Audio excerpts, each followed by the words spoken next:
Por eso vivo contento en medio de las debilidades, los insultos, las privaciones, las persecuciones y las dificultades sufridas por Cristo. Porque cuando soy débil, entonces soy fuerte. Queridos hermanos y hermanas, estas palabras de San Pablo, proclamadas en la primera lectura, hoy podemos aplicarlas a las 14 monjas de la Orden Franciscana de la Inmaculada Concepción, asesinadas durante la persecución religiosa que pretendía eliminar a la Iglesia en España. Ellas se mantuvieron fuertes en la fe. No se asustaron ante los ultrajes, las dificultades y la persecución.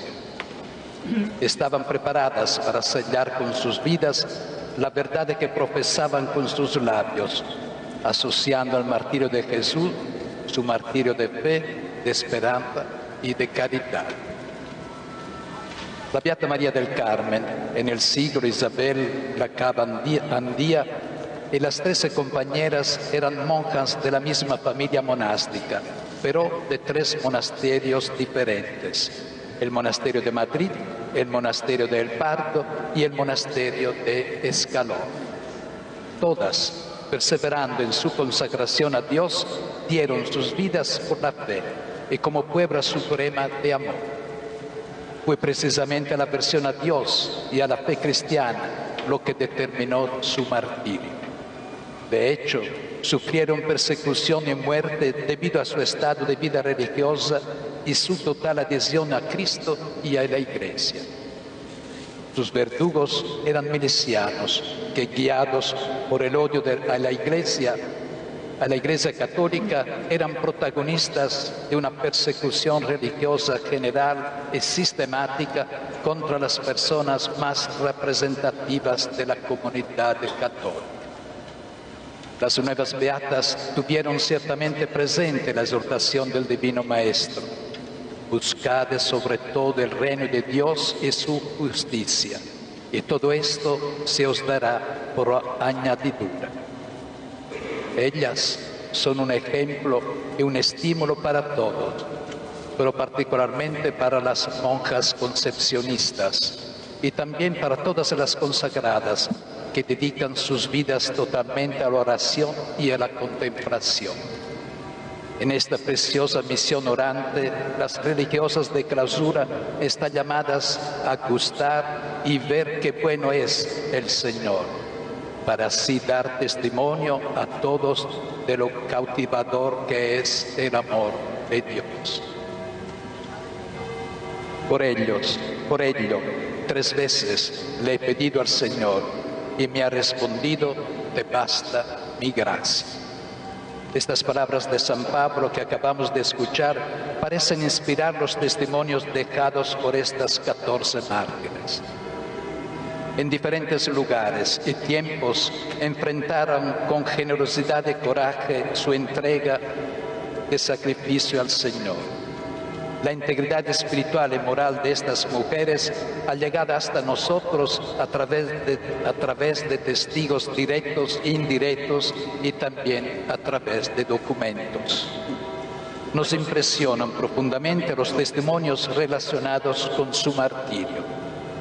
En el asalto al monasterio de Madrid, los atacantes gritaban: «¡Mueran las monjas!» Y ellas morirían exclamando: «¡Viva Cristo Rey!». En el caso de las religiosas del Pardo, los verdugos, cuando descubrieron a las monjas juntos con las personas que las habían acogido tras el asalto del monasterio, les preguntaron: «¿Vosotras sois monjas?». Las religiosas respondieron: «Sí, por la gracia de Dios», lo que para ellas equivalía a una sentencia de muerte que los milicianos ejecutaron sin ninguna otra motivación. Por su parte, las monjas de Escalona, desalojadas de su comunidad, fueron expulsadas del municipio por milicianos locales y enviadas a la Dirección General de Seguridad de Madrid para obligarlas a abandonar la fe y apostatar. Para forzar a las monjas más jóvenes a tal acción, las 2 monjas más ancianas fueron separadas del grupo y llevadas a un callejón sin salida, donde fueron torturadas y finalmente fusiladas. Todos los testimonios que hemos recibido nos permiten afirmar que estas monjas concepcionistas murieron porque eran discípulas de Cristo, porque no quisieron renegar de su fe y de sus votos religiosos. Cuando al inicio de la guerra, en la zona republicana, las comunidades se mudaron a los hogares de familiares o amigos, ellas se adecuaron sin quejarse nunca, dando un ejemplo de heroísmo. Nunca tuvieron una actitud de animosidad hacia aquellos que fueran la causa de su sufrimiento, sino que respondieron con caridad. Se dirigieron al sacrificio glorificando a Dios y perdonando a sus verdugos, siguiendo el ejemplo de Cristo que dijo en la cruz: Padre, perdónalos, porque no saben lo que hacen. El testimonio de estas beatas constituye un ejemplo vivo y cercano para todos. Sus muertes heroicas son un signo elocuente de cómo la vitalidad de la Iglesia no depende de proyectos o cálculos humanos, sino que brota de la total adhesión a Cristo y a su mensaje de salvación. De ello eran totalmente conscientes estas monjas, quienes sacaron fuerzas no de un deseo de protagonismo personal, sino del amor sin reservas por Jesucristo, incluso a costa de sus vidas. Su existencia es un mensaje dirigido a las personas consagradas y a los fieles laicos de hoy. A los consagrados, las nuevas beatas animan a permanecer fieles a la vocación y a la pertenencia gozosa a la Iglesia, sirviéndola a través de su propio instituto en una vida intensa de comunión fraterna, en la perseverancia y en el testimonio de su propia identidad religiosa. A los fieles laicos les recuerdan la necesidad de escuchar y adherirse dócilmente a la palabra de Dios, la cual todos estamos llamados a vivir y anunciar en virtud del bautismo. La fuerza se realiza en la debilidad, le respondió el Señor al apóstol Pablo. Hoy damos gracias por esta fortaleza que también se ha convertido en la fuerza de los mártires en tierras de España. La fuerza de la fe, de la esperanza, del amor, que ha demostrado ser más fuerte que la violencia. Ha sido vencida la crueldad de los pelotones de fusilamiento y de todo el sistema de odio organizado. Cristo, que se hizo presente juntos a los mártires, vino a ellos con la fuerza de su muerte y de su martirio. Al mismo tiempo, vino a ellos con la fuerza de su resurrección. El martirio, de hecho, es una revelación particular del misterio pascual, que continúa actuando y se ofrece a los hombres de todos los tiempos como una promesa de nueva vida. Así escribió el famoso escritor romano Tertuliano: Sanguis martyrum semen Christianorum.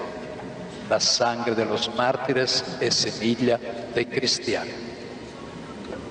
No podemos dudar de la fecundidad de esta simiente, aunque parecen crecer bajo diversas formas las fuerzas que intentan erradicar de las conciencias y del tejido social el semen Christianorum, es decir, los valores cristianos. Antes las actitudes de cerrazón hacia las personas más necesitadas, ante el diferentismo religioso, el relativismo moral, la arrogancia de los más fuertes frente a los más débiles, ante los ataques a la unidad de la familia y a la sacralidad de la vida humana, no podemos olvidar la fuerza del Evangelio. Es su belleza. La palabra de Dios siempre echa nuevas raíces. Es sobre estas raíces que nosotros, los discípulos del Señor, debemos y podemos crecer. Estas 14 nuevas beatas que perseveraron en la fe, incluso en el momento de la oración suprema, representan un estímulo para continuar testimoniando con alegría y esperanza en todos los ámbitos el amor y la misericordia de Dios, que nunca nos abandona, singularmente en la hora del fracaso y de la derrota. Nos confiamos a la intercesión de aquellas cuya existencia se ha convertido para toda la Iglesia, especialmente para el pueblo peregrino de Dios en España, un poderoso faro de luz, una invitación urgente a vivir el Evangelio de manera radical y con sencillez, ofreciendo un testimonio valiente de la fe que supera todas las barreras y abre horizontes de esperanza y de fraternidad. Podemos rezar y decir: Beata María del Carmen, Isabel y compañeras mártires, rogad por nosotros. Podemos repetir: Beata María del Carmen, Isabel y compañeras mártires, rogad por nosotros.